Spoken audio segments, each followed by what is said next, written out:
We all know the story. The players are coming up to a climactic fight and they're ready for a challenge. The DM has prepared something that's exciting, memorable, and terrifying to hit them with. And just as they take their lovingly painted mini and plonk it right down on the table, one of the players steps forwards, says, "I've got this," and unleashes an unholy combination of class abilities that reduce the thing to dust in a single turn before anyone else has a chance to move, and the whole session is over. This kind of thing unfortunately happens reasonably often, both to new and experienced DMs alike.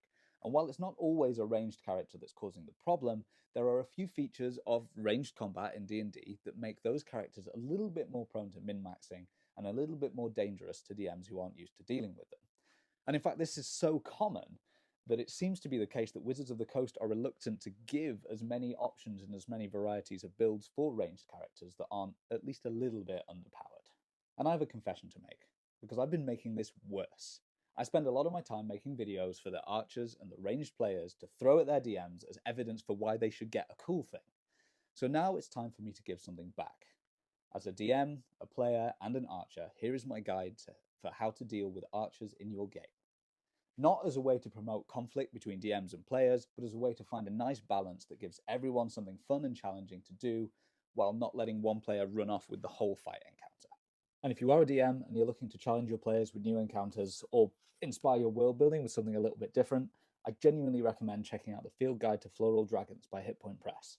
It's absolutely chock full of beautiful creations, from cute to terrifying, from good to evil, all inspired and influenced by the shape, design, colours, and ecology of flowers. And normally this is the part of the ad where I start jumping around on a pole and shooting arrows to convince you to buy it, but honestly, just look at this thing. The art by Kinwald is absolutely gorgeous. There's some amazing world-building inspiration where they're just looking at the ecology and behaviour of the dragons themselves, or their part in the greater world, and it even features plot hooks for running an entire campaign based around them. They're currently in the middle of a Kickstarter which ends on the 2nd of May, so if you're interested in getting hold of one of these, head to the link below, check them out. I genuinely recommend it. I've been completely inspired by this. It will be featuring in my next campaign. And my next Drake Warden character's definitely got a run off of these. But you don't have to theme a whole campaign around them. If you're doing something that's in the Feywild, if you've got some nature-based characters, or you want to hit some different types of dragons, there is some really, really cool stuff in here. Genuinely love it. What more can I say? Go check it out. So what actually is the problem? No matter how they're statted, the biggest advantage that all ranged characters have is, well, range. Because while most melee builds can only hit something that they're within 5 feet of, an archer can threaten more or less the entire battlefield from the relative safety of the back lines. And given that some of D&D's more iconic enemies have only melee options and relatively slow speeds, in a straight up fight, an archer might never even get the chance to take any damage. But that alone isn't too big a problem.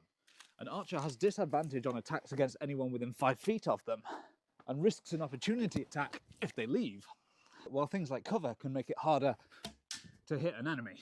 So as long as you're smart about how your monsters use the environment and keep them behind cover on your archer's turn, they'll be able to close them down without too much trouble. It's a nice little intersection of the combat rules that encourages both players and monsters to fight effectively and use their environment to get what they want. But the problem is that the basic rules as they exist have a way of nullifying almost all of these balance features. If a character takes the sharpshooter feat, they can shoot around cover more or less with impunity. They suffer no disadvantage for shooting at long range, and they get a huge damage boost at the cost of some of their accuracy, which hits particularly hard with ranged characters because the archery fighting style gives them a flat boost to their accuracy anyway. While the crossbow expert feat not only allows you to shoot from close up without any issues, but it also makes a hand crossbow arguably the fastest weapon in the entire game. Each of these feats would be reasonably powerful on their own, but put them together and you have a build that allows a level 5 human fighter to deal around 50 points of damage on average per turn, going up to 80 odd when they action surge, while having immunity from melee attacks and no particular reason to be concerned if something does get within 5 feet of them. Give that same character the ability to fly, and they're more or less untouchable in the majority of fights. And that's just one example. If you throw around multi-classes and mess with different things, you can get yourself up to an obscene number of attacks per turn. And even if you're using a relatively puny weapon like a hand crossbow, the fact that you then have that plus 10 damage boost to every single attack combined with some kind of feature that gives you advantage, allows you to hit really, really hard, really, really often, putting you well outside the power curve of the other characters. Now that's not inherently a problem. A lot of people want to play that way. Part of the fantasy of D&D is being able to do things you can't do in real life, and that might include single-handedly taking down dragons. But when it starts to become an issue is when it's messing with your plans as a DM and forcing the other players to twiddle their thumbs while one person goes off and kills every enemy in the game. So how can we deal with these sorts of characters? Well, first off, if you genuinely think that one player is threatening the fun of the other players with their build because it's so out of whack with the power balance, the best thing to do is talk to them about it. They might be willing to tone it back a bit, or if they're not, they might be willing for you to give the other players a little bit of a boost with some magic items to help them keep up. That way everybody gets a fun and exciting challenge. This is one of those things that's worth bringing up in a session 0. If one player really wants to get hugely challenging fights and min-max builds and the others don't, you can find ways to work around or balance that at the start. Or, if they're completely incompatible with what they want out of the game, maybe it's not the best group to play together. The flip side of that is that the other players might not mind taking a backseat if what they really want out of it is the roleplay, and they're quite happy for every fight to tick over really quickly so that they can get on with that bit while your min-max build is twiddling their thumbs. Talking is a really powerful weapon in the DM's arsenal, and although it can feel scary, these people should be your friends, so it is well worth bringing things up. That said, you don't necessarily have to resort to a full intervention to deal with a character that's slightly above the power curve. A lot of the advantages of ranged characters can be dealt with, even if they have things like crossbow expert and sharpshooter on their side. It's just about how you plan your encounters. For starters, while Andy the Archer may have no problems with Boblin the Goblin's little axe over in that corner, he could have an issue with Craig the Crossbowman hiding in the tree. Ranged enemies have all the same advantages that ranged characters have, meaning that they can challenge them from a distance, even if they're able to fly and be up in the sky. And mixing them up with melee and spellcasting opponents gives every player a different role to be able to fill in the same fight, keeping everyone happy, giving everyone fun, and letting you challenge all your players. And once they've established those roles, mix them up. Have a really fast melee enemy charge straight into the back ranks to hit the archers and the mages that are picking off their archers. Create confusion, make things exciting, and it will remain fun. And that's just for basic monsters. More advanced creatures might have a mix of those roles even within a single stat block. For example, D&D's most iconic monster, the dragon, has the ability to fly, it's fast, and it can hit with area of effect ranged breath weapons in addition to its melee attacks. It may only get a couple of uses of that breath weapon in a fight, but plan them carefully and you'll be able to deal vast amounts of damage to your players, leaving some of them reeling, while it can then fly in close and cause a melee threat to any that are still standing. And if you're looking for more interesting variants of those iconic monsters, you can find the link below with the Floral Dragons book. But it's not just the monsters that determine how a fight goes. As I discussed before when I was talking about cover, the way you lay out your environment can make a huge difference to your fights. Remember, ranged characters are basically like cats. If you give them an environment with lots of enrichment opportunities, then they'll have lots of fun hiding and climbing around, and your monsters will have the opportunity to do the same. Remember, they can still hold an action to hit your monsters when they pop up, but it's got to make them think a lot more about their environment and give your other players a chance to do something in the meantime. And if you find that your ranged characters are still finishing off battles before your melee characters have a chance to engage, then you need to think about distance. Yes, an archer with sharpshooter can hit something from 600 feet away as though it was standing next to them. But what if they don't see it until it's right up close? Monsters with a modicum of intelligence can lie in wait and set ambushes, refusing to pop out and present a target until they know that something's close by.